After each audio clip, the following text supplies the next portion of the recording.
All right, welcome to the Carl Jackson Show podcast, your daily dose of objective truth in a world of confusion and lies.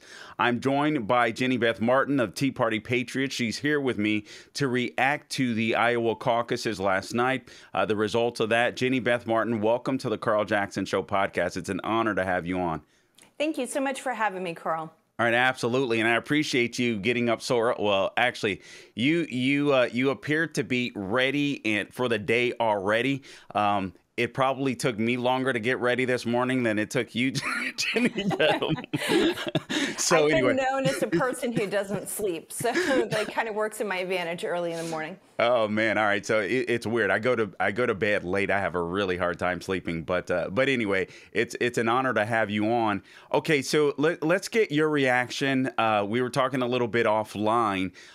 Trump obviously won the Iowa caucuses last night, dominated, but there is this looming thing, if you will, where the media caught the results so early. It's a little disconcerting, concerning to me. Give us your take on that.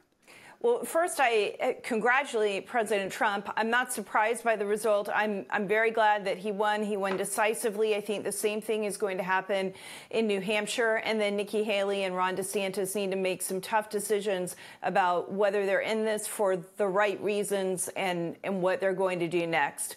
As far as the media calling it so early, I always have a problem when the media is calling it before people even go and vote, and they're doing it just based on polling. I think that it dilutes and weakens the importance of people actually voting. And to call it within less than half an hour when only one or two caucuses had even reported their results, and many others were probably still just processing people, getting into the meeting, calling it to order, and beginning to have speeches before the votes, that is wrong.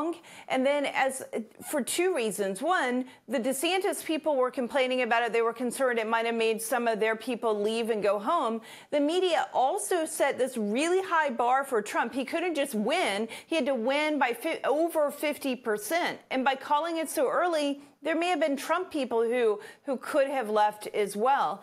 But what I'm really concerned about is not so much what happened last night, because Trump won by 30 points. What happens in November when Arizona is a swing state and they're 3 hours behind the East Coast time zone, and you have the media calling potentially for Trump very, very early, and people in Arizona are still voting? I just think that's not the way that the results should be shown to the world. Yeah, and I absolutely agree with you. I'm one of these people. I live in Florida. Again, I'm speaking to Jenny Beth Martin of the Tea Party Patriots. I live in Florida. I absolutely love DeSantis. I love Trump too. I do think you're right. I think after the Iowa caucuses, he needs to make some tough decisions. And I'll be honest with you, I do believe that he was wronged last night, his campaign. But I think you're right. I think the same could be said for the Trump campaign. But more importantly, I am concerned just about what you said with the swing states. We watched Fox News do this just a few years back, and now we watch the AP do it. Here's where I'm at, Jenny Beth Martin. Even if a candidate is going to lose decisively or win decisively, what you don't want to do is disenfranchise the voters, so they don't end up feeling like, hey, my vote doesn't matter. And I'm concerned that we saw that play out in Iowa as well. And I'm just thinking, you know what? We better be braced in the conservative movement for what the media may try to do in November. Absolutely. And the one thing that I've realized is I've watched the way that heading into last night and into New Hampshire next week, the way that the media is reporting it, they're saying, oh, Nikki Haley is getting so close and she might beat Trump, and things are really, really tight. They're creating drama where drama may not even exist. I think we have to question, why are they doing that? Are they doing it to harm Trump? Or are they doing it to get more ratings for themselves? Are they doing it because if they don't create the drama, nobody really cares about what's going on. And I think that they're doing a disservice because they're not actually trying to report the news and the facts. They're trying to create drama to stir things up for whatever reason they may be attempting to do that. And it isn't helpful to America, especially when tensions are so high. The media likes to complain and point fingers at Trump supporters and conservatives for tensions being high in this country. But frankly, the media ought to go take a look in the mirror.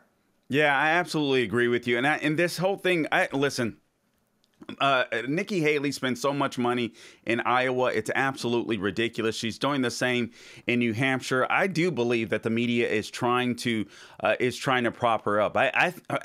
Listen, I think Nikki Haley would be easy to beat. And this is just my opinion. I don't believe she's a woman of conviction until it comes to foreign policy and war and wherever you stand on that. But I think she would be easy to defeat in a general election. I really do think it's as simple as that, as well as I do think they get extra ratings. I believe there's a lot of Trump grift. I believe that there's, the media makes money off of Trump. And I think in part that is part of it. And I think they enjoy being able to help shape the race instead of reporting the news. What do you say? Yeah, I absolutely think that is correct. That the media has a vested interest in the drama that they create, and they have a vested interest in the outcome. I mean, we all have a vested interest because we're Americans and we care who is the president. But it seems to me that you're right. Trump makes money for them. People watch the news when they're reporting about Trump. They can hate him all they want, but I think they actually love to hate him. Yep. And I don't think that. It just frustrates me so much. We've complained for years, for decades. Look at what Brent Bozell has done with the Media Research Center. We've complained for decades about the media. But I just think that at this point, they really are harming our country when they don't do what they should be doing, which is reporting the news, especially when it comes to results like last night. And obviously we can say that about what's happening at the border, Joe Biden, corruption, so on, et cetera. I want to get to some of those issues. But first, let me ask you this. Again, I'm speaking to Jenny Beth Martin of the Tea Party Patriots. Talk to me just really quickly about when and why you formed the Tea Party Patriots, because I remember the surge back in the day of the Tea Party Patriots. I was part of the little local thing here in the Orlando area, and I felt like, man, we were gaining some real steam. Thought we got some candidate wins, and then it kind of seemed to die out. Give us your take on the history of the Tea Party. Sure. Well, 15 years ago, not in January, but 15 years ago in February, the modern day Tea Party movement began after then President Obama pushed through the stimulus bill, which was on top of the TARP bailout and the bank bailouts and the Fannie Mae and Freddie Mac bailouts that happened under President Trump. People were sick of the out-of-control spending. They were sick of the excess government overreach, the government that just keeps reaching and reaching and trying to accumulate more power. And we responded to Rick Santelli, who's a commentator on CNBC News, who said we should have he was complaining about what was happening with the spending, and he said we should have a tea party like our founding fathers did. I heard that in the car. I think that I heard it with Rush Limbaugh playing it later in the day. And I responded to it along with about 24 or so other people around the country. We had a conference call the day after his rant, and a week later, we had 48 tea parties with 35,000 people in attendance. And then by the time that tax day rolled around, we had over 850 tea parties with over 1 million people in attendance. Now, you just mentioned being in Orlando. Orlando had a tea party either the Saturday before tax day or a week and a half before. I can't remember. I think it was the Saturday before ours, the April 15th ones, which were on a Wednesday. And Orlando had a massive crowd. Yeah. And then across the country, it just kept building and building and building. And we had over 1 million people. We went on to have the March on Washington, which FreedomWorks hosted on September 12th of 2009. And over 1.2 million people were in attendance for that. I was there. I remember that so Yeah, clearly. I organized it. I was the MC. I shouted, "Can you hear us now?" We stood for three things: fiscal responsibility, constitutionally limited government, constitutionally limited government, and free markets. We kind of modified how we talk about that, and we say personal freedom, economic freedom, and a debt-free future. When we look at what Washington, D.C. is doing right now with the spending bill that's going on, obviously we're very, very far away from a debt-free future. And that bothers me tremendously. It concerns me because I think that it becomes a national security risk for our country. It's unfair to our children and our grandchildren to have to pay for debt that we acquired. As far as the personal freedom and economic freedom, I think that we see more people now who appreciate our liberties, appreciate and understand the Constitution, understand what the Bill of Rights are about, and understand what the proper role of government should be. Last night, the polling showed in Iowa that many people want somebody who's just going to go to Washington, D.C. and completely shake up the way government works. And frankly, that's what the Tea Party is about. In some ways, we want to shake up what's happening today in Washington, D.C. and get us to a point where we're actually abiding by the Constitution and not doing so many things that we see going wrong in Washington. One more thing. I know it's kind of a long answer, but you asked, well, what happened to it? Did we fade away? First, the IRS targeted us, and it had a chilling effect on speech for quite a while. Then Trump became president, and the need for protests changed. We didn't need to protest government when Trump was president. And now, after January 6th of 2021, people are a bit concerned about doing a lot of protests right now because of so many people who have been arrested from January 6th, and that has had a chilling effect as well. But the fact of the matter is, we saw it last night. In negative 15-degree weather in Iowa, people got up, they exercised their rights, they voted for Trump, they're trying to save our country, and we're not going away. And I think that the spirit of the Tea Party from our founding fathers, and then from what we do right now today in our organization is still alive and well. We have over 3 million supporters in Tea Party Patriots Action. I absolutely love that. Now, let me ask you this. And again, I'm speaking to Jenny Beth Martin of the Tea Party Patriots, and we're reacting to the Iowa caucuses last night. Jenny Beth, let's say that Trump wins the White House, he gets back in. What needs to happen? Because I got to be honest with you, is there were some policies that I absolutely loved of Trump's. What I didn't like was the spending. I did not feel as though we got the spending under control. Do you think this time around, if he were to get back in, he would do that? I mean, I'm sick and tired of these continuing resolutions, and then the sky is falling debt battle every couple of months. I'm like, this is absolute nonsense. If we have a House, Lord willing, we can retain the House and gain a majority in the Senate. I mean, isn't it time to end this nonsense, these continuing resolutions? Yes, it's past time to end the continuing resolutions. I don't think that it's going to happen at the moment, given the makeup of the House and the Senate. What I think that needs to happen right now, before we get to November and then to next year, is the House of Representatives needs to continue to put forth very strong bills like H.R. 2, which is the bill to secure our border, and put those bills forward. Take votes on them, iron out the wrinkles, figure out what we should be doing, and then all of us as voters need to be working to get out the vote for our candidates. And then if we win in November, the White House, the Senate, and then hold on to the House, we're ready to go with legislation when and if Trump does indeed become president, which I hope and pray happens.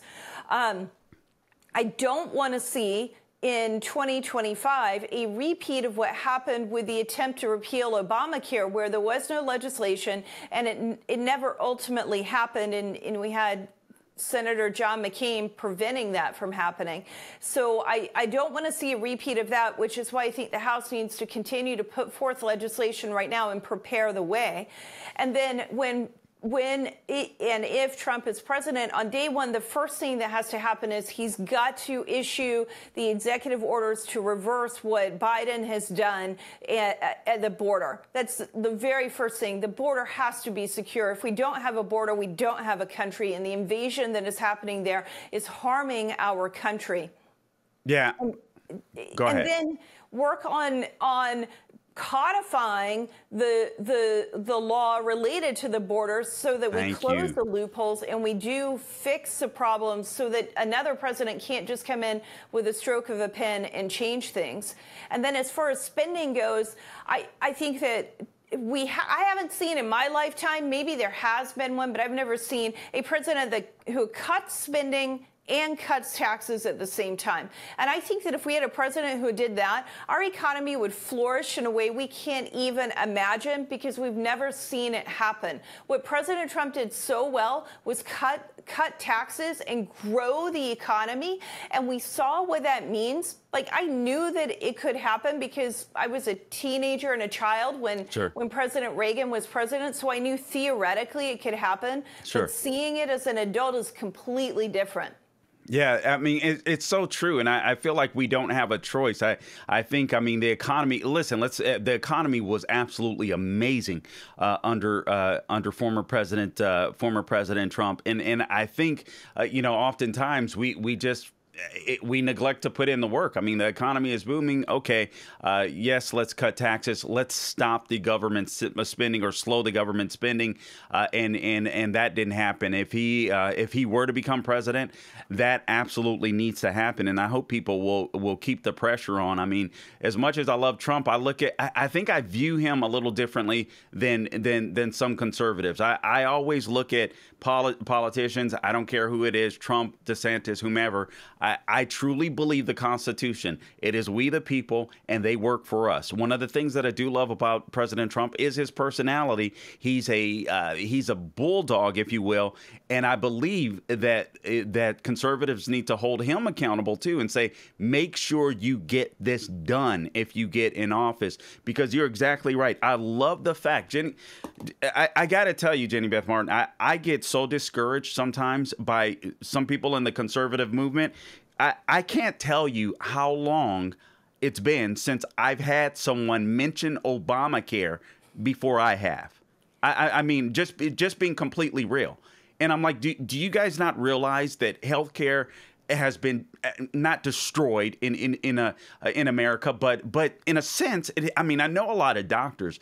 It's paper pushing. I have my wife works for a major. I don't want to give too much away, but anyway, I know the healthcare industry somewhat. Obamacare has literally put us in a position where it's no longer a doctor-patient relationship. Government is in control. They get to dictate the type of care. And I mean, they're using healthcare to gain control of the American voter. And I hardly hear even conservatives mention it anymore. It's astonishing to me. So honestly, I almost want to give you a standing ovation just for freaking mentioning it. It's insane. Well, thank you. What happens in our healthcare system it was the first major legislative battle the Tea Party Patriots took on. And when the world shut down and the world as we knew it ended and a new world kind of began with COVID-19, part of our organization was out there very, very early saying we have to reopen the country. We have to restore the doctor-patient relationship. We cannot rely on the government to make decisions. There is no such thing as one size fits all in healthcare. It depends on what goes on in somebody's body in their health history as to what is the best solution and how disease should be treated in their body.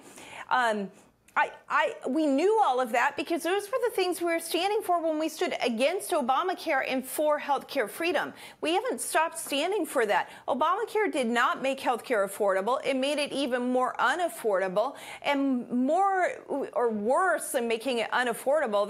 That's awful, but worse than that is the fact that the government is trying to take over our bodies and make decisions for our bodies and our health that may not be the best decision in the long run for us individually. It looks at everybody as a whole from a more of a public health perspective rather than an individual health perspective. That's wrong, and I think it's something that Congress needs to go back in and correct and make sure that we have laws that are actually protecting the doctor-patient relationship and prevent the kind of government overreach when it comes to health care that we saw play out with COVID, but that is a very real possibility as we continue to watch government-controlled health care through Obamacare. Yeah, I love that you took that on. This is absolutely important. I remember Sarah Palin back in the day got mocked for saying that there will be death panels, and essentially that's what's happening is as people get older and stuff like that, the government starts having to make these decisions. Okay, who's more important to take care of, so on, et cetera. It always, I mean, it just shocks me that every year there's a window of opportunity for you to enter into Obamacare. And I'm like, how does the government get to dictate when you get to buy health insurance that could potentially save your life? I mean, this is astonishing to me. Just real quickly here, if I could circle back to the border again, I'm speaking to Jenny Beth Martin of the Tea Party Patriots, and we're reacting to the Iowa caucuses last night. You said something that I thought was very crucial because there were some great executive orders that were put in place by former President Donald Trump. He began to build the wall, but remain in Mexico City policy. All of these policies were great, but they were only executive orders. So we have to get some legislation done. Do you believe people in Washington, D.C. have the stomach, and I'm speaking of the Republicans, to do so? I mean, I've heard the Democrats, I've heard Jerry Nadler, as I call him, say that we need basically illegal aliens to be able to pick our fruit and vegetables, so on. Otherwise, they're going to die in the ground. And then we had Yvette Clarke, also a Democrat in New York, that says, hey, keep the borders open. Obviously, because of population growth with illegal aliens, we're going to get more representation in Congress. And I love to see Republicans. They seem to talk a good game about the border, but I never really see them do anything when it comes to the border. And I think that's one of the reasons why people love Trump so much as well. Yeah, yes, I think that you're right. That's part of why they love him. Even in cities like Chicago now, they're saying that the citizens of Chicago are saying that there is a problem with the wide open border because it's affecting their city, it's affecting their schools, it's affecting so much of their lives. Here's what I think. What we saw, there are plenty of stones that we can throw at the Republican-controlled House of Representatives right now. We're not getting what we want. It is clear we're not going to get what we want. So I understand that, but let's just take a step back and look at the thing that they did do. They passed H.R. 2. It is the best border security bill that we have seen probably in our lifetime, certainly in the last 15 years or longer. It is in every single Republican voted for it, and even one Democrat voted for it. The fact that these Republicans can't even agree that the sky is blue and grass is green, and all of them voted for H.R. 2 should give all of us hope that it is a solid bill that we should be able to get passed into law if we get control of the Senate and the White House. Now, we have a problem, though, because when you look at what Senator Lankford is doing over in the Senate, he's negotiating against the House. He isn't trying to back up what the House sent to the Senate. And the fact of the matter is he's okay with amnesty, and he's okay with, apparently, according to what's been reported, of course, no bill has been written, so it's all backroom, closed-door negotiations, and we don't know exactly what is going on, but what we're hearing reported is that they'd allow 5,000 people into the country every single day to live here. That makes like 1.8 million people each year new to our country. That is, I don't know that is sustainable for our country, especially given what has just happened over the last 3 years. But more importantly, it's just continuing to send the message to the world that our border doesn't matter and that you can just come on over and the laws of our country don't matter. Just come on over, cross the border, whether you're coming over legally or not. We'll figure out a way to make it work. And you can go to cities like Chicago and San Francisco and New York and get sanctuary if you're here illegally. Those are the wrong kind of messages. And Senator Lankford, I think that he is a deeply convicted Christian man who thinks misguidedly that offering amnesty to people who are here illegally and have broken the law to be here, whether the government has enabled them to break the law or they flat out entered illegally, either way, he thinks that's compassionate. I think violating the rule of law, not being sure that every citizen in this country knows what the law is from day to day because it's written and it's passed through a legislative process, that is actually the thing that is completely lacks compassion and is harmful not just to people who enter the country who are trying to escape banana republics that don't care about the rule of law, but it's harmful to all Americans. And he's just misguided when he thinks that that is what he can do to be compassionate. The compassionate thing is to follow the law, to make sure that people who come into this country know that we are going to stand for the law and we're going to stand for liberty and we're going to defend liberty and defend our rights, and we will defend their rights as well. But the very first thing is that we all have to agree that laws matter and that when they're passed through a legislative body and signed into law, that people have to follow them. And that's compassionate. That's not a banana republic, and that's what they're trying to escape. Yeah, you're absolutely right. I wish Senator Lankford would read Romans 13. And by the way, you can give him a call, 202-224-3121. It's the switchboard to Washington, D.C. And just let him know, listen, man, you need to back H.R. 2. This is pretty simple. It is not compassionate to have Americans competing for jobs and housing with people that should not be here. I mean, I really don't get that thinking. I'm an evangelical Christian. I see Christians warp the Bible, in my opinion, all the time to make it fit into their political narrative, and I'm like, man, it's just absolutely crazy to me. Okay, last thing, Jenny Beth Martin, you've joined us early. I appreciate you doing that. Give us your take. The future. You have Governor DeSantis. You have Nikki Haley. Do you see them being able to make inroads anywhere at this point in time, given what happened? Given what happened last night, and honestly. Also, I really do think there's media interference with the or there's election interference with the media. I think it'll be hard for either candidate to dig out of that hole. The best thing that they could do is stop running and endorse Trump and say that they want to save our country, and they hope that all their supporters remember the things that they stood for and that they'll be back in 4 years from now. That's the very best thing they could do. Whether they do that this week or next week, or we have to drag it out even longer, I don't know. But I just think that's the best thing that they could do. And I know there are plenty of other people around the country who think the same thing. We have such major problems happening in our country and in our world, and we need to be focused on how we're going to defeat the leftist in Biden, who is in the White House, and the leftists who are controlling our country. I don't think anyone, I have said this for over a year at this point, anyone who thinks that the Trump supporters are going to back off and quit supporting him don't understand Trump supporters. They stood by him through the tape that came out in October of 2016 when Paul Ryan and others turned away. People stood by President Trump. They stood by him through Russia, through impeachment 1, impeachment 2. They stood by him as he was sued throughout his administration, trying to prevent things like securing the border. People didn't want that to happen. They stood by him and stood by him and stood by him. They stood by him through indictment 1, indictment 2, and they go on so far I can't even count it all. They have not backed down. They think that he did not get a fair shake when he was president because people inside the government and outside the government, but largely people inside the government, were working against him, like through the intelligence agencies and the military.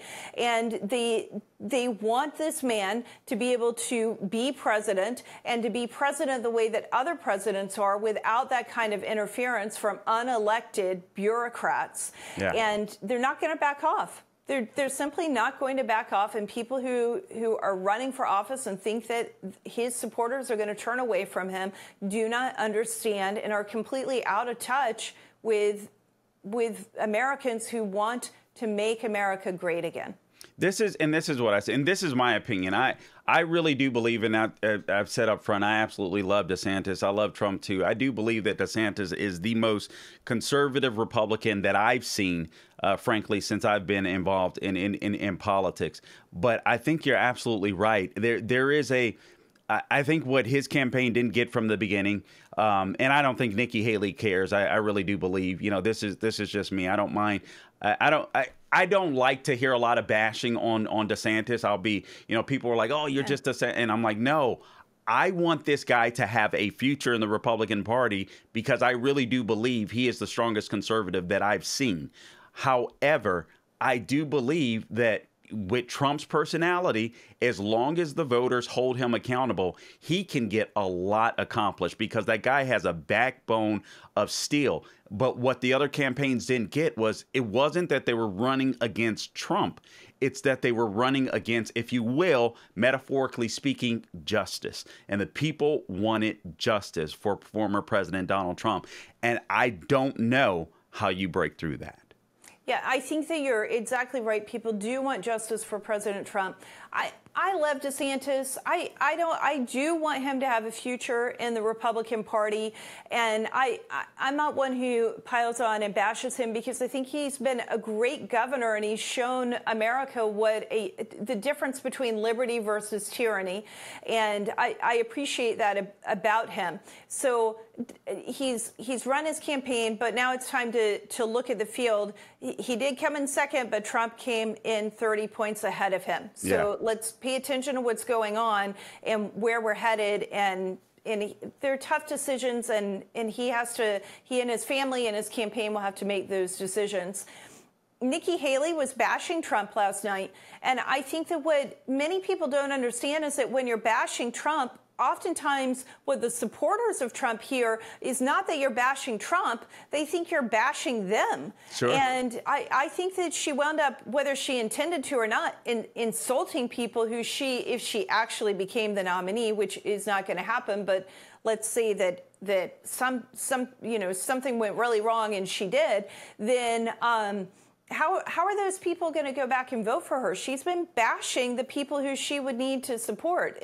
And that isn't how campaigns should be run either, but it just shows she doesn't understand. His supporters want justice. They want justice not for Trump. They want justice for our country. They want to see the rule of law matter. They want to see our border secure. They want our economy flourishing. They want their own lives to have opportunity and hope for the future.